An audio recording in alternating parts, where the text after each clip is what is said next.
أعوذ بالله من الشيطان الرجيم بسم الله الرحمن الرحيم Surah 34, Saba, Meccan period. Title. The surah's title is taken from verse 15, in which the word Saba occurs. This signifies that the surah contains an account of the people of Saba. Period of revelation. There are no authentic traditions to indicate the exact period of this surah's revelation. However, it appears from its contents that it must have been revealed either during the early or middle phase of the Prophet's Meccan life. Now, if the surah was revealed during this middle phase, then it was possibly during the beginning of it when the persecution of the Muslims had not yet reached extreme heights. Opposition to Islam at that time was largely confined to mocking, ridiculing, defaming, slandering, and other such means so as to sow doubt and suspicion among people about Islam and the Prophet, peace be upon him. All this was part of the unbelievers' campaign to nip Islam in the bud. Subject matter and theme.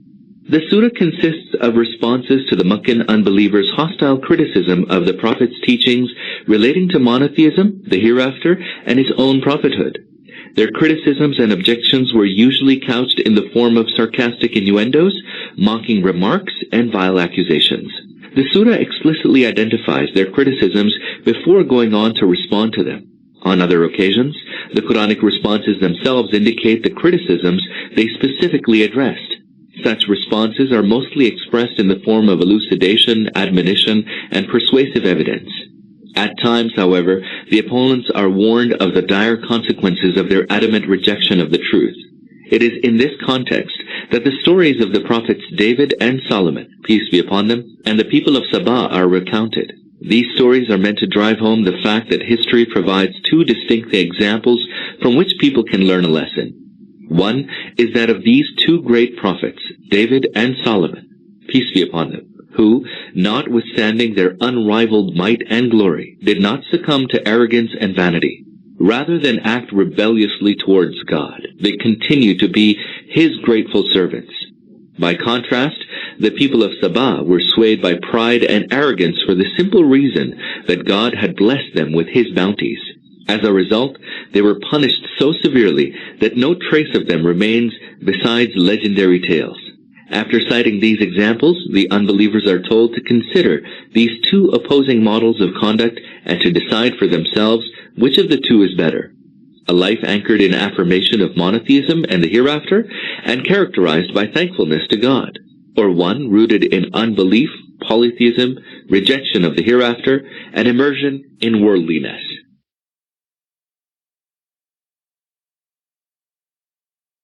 بسم الله الرحمن الرحيم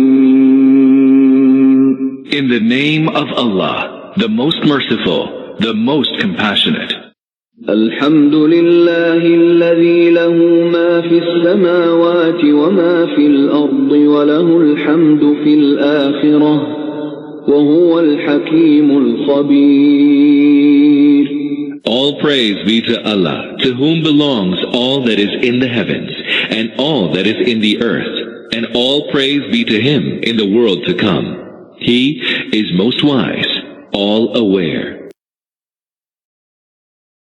1. The Arabic word ham is used both for praise and for gratitude, and both the meanings are implied here. When Allah alone is the owner of the whole universe and of everything in it, then inevitably He alone deserves to be praised for every beauty, perfection, wisdom, power and excellent skill and design shown and manifested by it. Therefore, every inhabitant of the world must thank Allah alone for any benefit and pleasure that He draws from anything here. For when no one else is a partner in the ownership of these things, no one else deserves to be praised or thanked. 2. That is, just as every blessing in this world is granted by Allah alone, so also in the hereafter whatever a person will get, he will get from his treasures and by His grace. Therefore, in the hereafter too, Allah alone deserves to be praised as well as thanked. 3. That is, all His works are based on perfect wisdom and knowledge. Whatever He does right. He has full knowledge about every creation of His as to where it is, in what state it is, what are its requirements, what precisely needs to be done for its well-being, what it has done so far and what it will do in the future. He is not unaware of the world created by him, but is fully aware of the condition and state of every particle in it. يعلم ما يلج في الأرض وما يخرج منها وما ينزل من السماء وما يعرج فيها وهو الرحيم الغفور. He knows what penetrates into the earth, and what goes forth from it, what descends from the heaven, and what ascends to it. He is the most merciful, the most forgiving. 4. That is, if a person, or persons, is not being seized in spite of rebellion against him in his kingdom, it is not because this world is a lawless kingdom, but because Allah is all merciful and all forbearing. Although it is in his power to seize the sinner and the wrongdoer immediately on the commission of sin, to withhold his sustenance, to paralyze his body, and to put him to death suddenly, yet he does not do it so. It is the demand of his beneficence that in spite of being all-powerful, he gives the disobedient servant plenty of time and enough respite to mend his ways, and as soon as he desists from his evil ways, he pardons and forgives him. وقال الذين كفروا لا تأتينا الساعة قل بلى وربي لتأتينكم عالم الغيب لا يعزب عنه مثقال ذرة في السماوات ولا في الأرض ولا أصغر من ذلك ولا أكبر إلا في كتاب مبين. The unbelievers say, how come the hour is not coming upon us? Say to them, yes indeed, by my Lord, by him who fully knows the realm beyond the ken of perception, that the hour shall inevitably come upon you. Nothing escapes him, not even the smallest particle in the heavens or the earth, nor is anything smaller or bigger than that, but is in a manifest book. 5. This they said satirically and mockingly.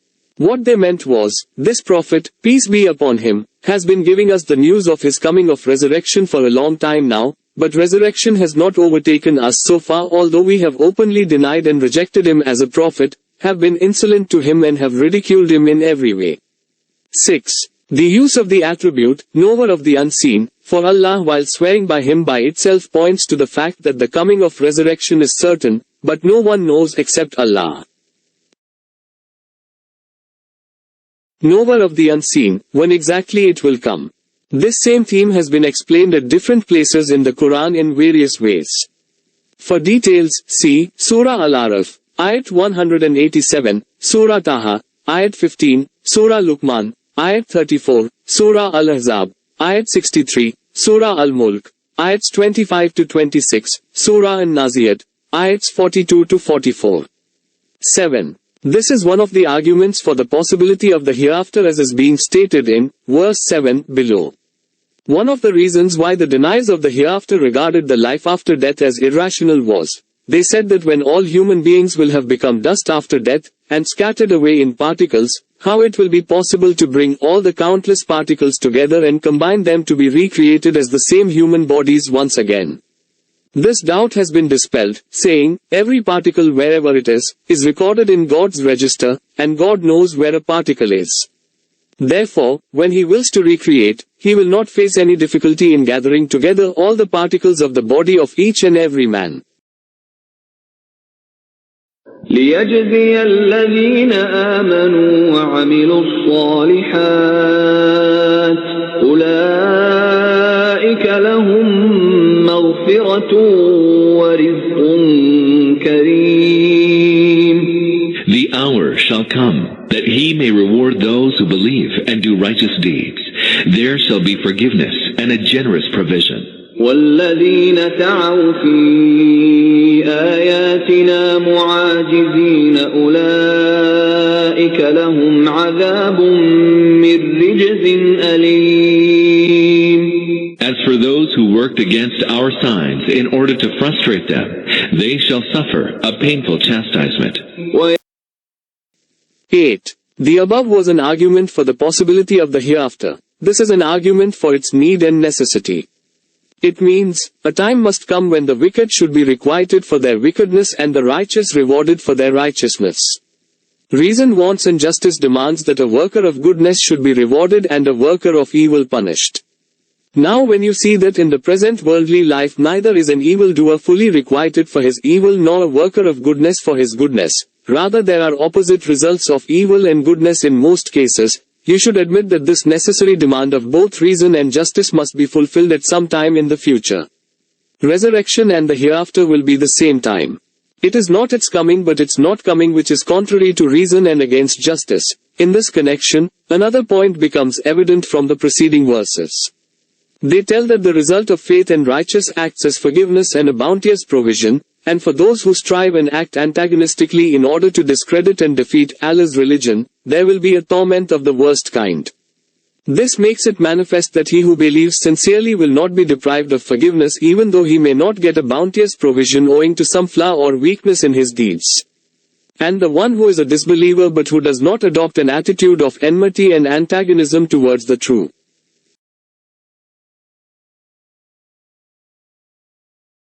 faith, will not be able to avoid the torment but he will be saved from the worst torment.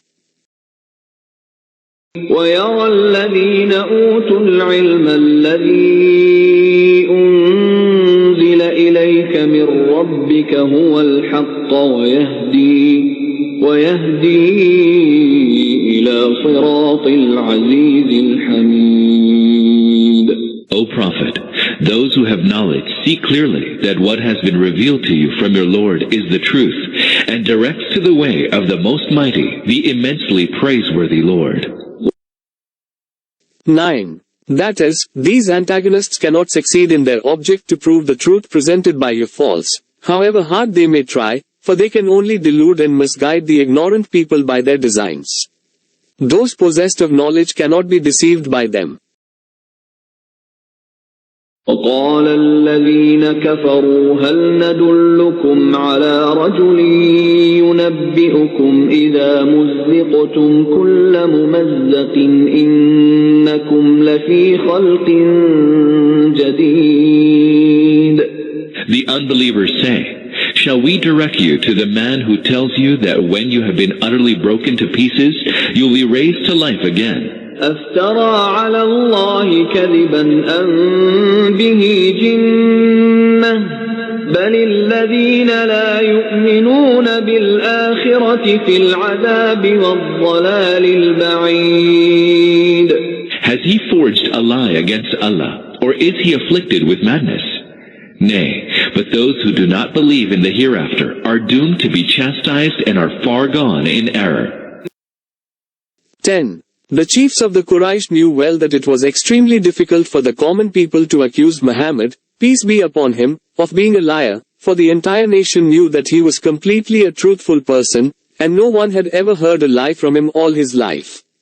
Therefore, they presented their charge against him before the people like this: when this person utters an impossible thing like the life after death from his mouth, he is either uttering, God forbid, a falsehood deliberately, or he is mad. But this accusation of madness also was as absurd as a falsehood, for a stupid person only could admit that such a wise and intelligent man as the Prophet, peace be upon him, could be mad. That is why Allah did not feel it was necessary to refute their absurd charge by an argument, and only made mention of their wonder which they expressed at the possibility of the life after death. 11. This is the first answer to their charge. It means, O foolish people, it is you who have lost your reason. For you do not listen to the one who is informing you of the truth and are recklessly galloping on the way that leads to hell. But the height of your stupidity is that you are calling the one who is anxious for your salvation, a mad peron. 12. أَفَلَمْ يَرَوْا إِلَى مَا بَيْنَ أَيْدِيهِمْ وَمَا خَلْفَهُمْ مِنَ السَّمَاءِ وَالْأَرْضِ إِنْ نَشَأْ نَخْسِفْ بِهِمُ الْأَرْضَ أَوْ نُسْقِطْ عَلَيْهِمْ كِسَفًا مِنَ السَّمَاءِ إِنَّ فِي ذَلِكَ لَآيَةً لِكُلِّ عَبْدٍ منيب. Do they not see how the heavens and the earth encompass them from the front and the rear? We could, if we so wished, cause the earth to swallow them, or let fragments of the sky fall upon them. Verily, there is a sign in this for every servant of Allah, whom penitently turns to Him. 12. This is the second answer to their charge. To understand it well, one should bear in mind the fact that three things were most prominent among the reasons for which the disbelieving Quraysh denied the life after death. 1. They did not want to believe in any kind of accountability before God, for after believing in such a thing they would be left with no freedom whatsoever to behave and act as they pleased in the world. 2. They thought it was inconceivable that resurrection would take place and the present material order of the universe would be destroyed and replaced by a new order. 3. They thought it was impossible that the people who had died hundreds of thousands of years in the past and whose bones even had decayed and disintegrated, would be raised back to life with the same body and soul. The answer given above covers all these three aspects, and contains a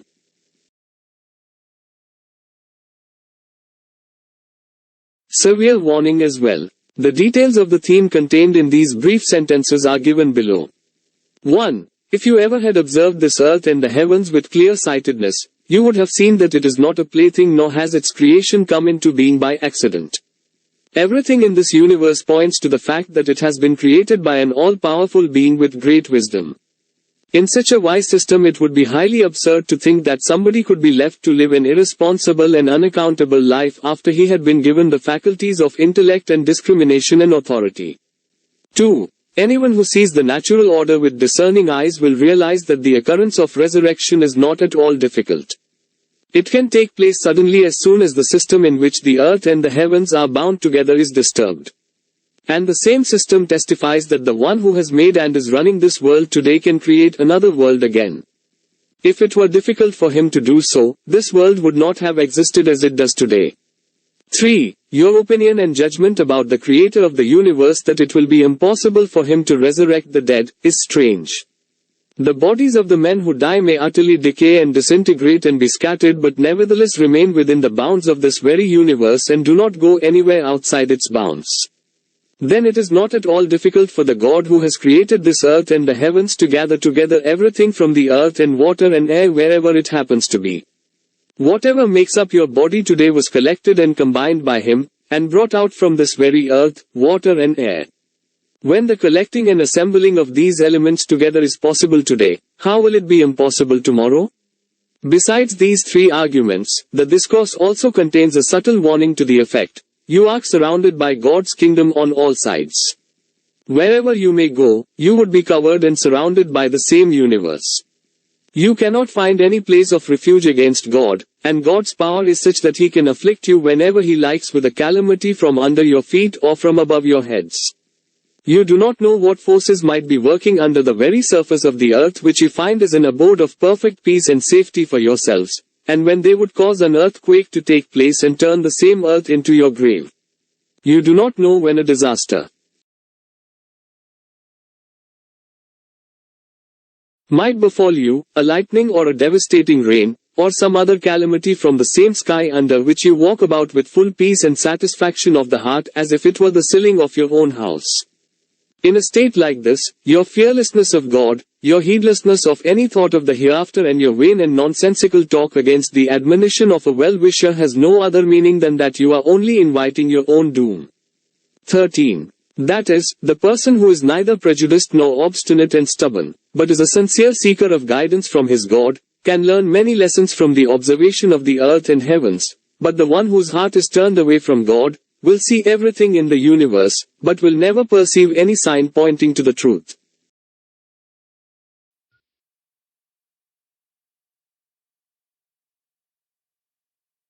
وَلَقَدْ آتَيْنَا دَاوُودَ مِنَّا فَضْلًا يَا جِبَالُ أَوِّبِي مَعَهُ وَالطَّيْرَ وَأَلَنَّا لَهُ الْحَدِيدَ.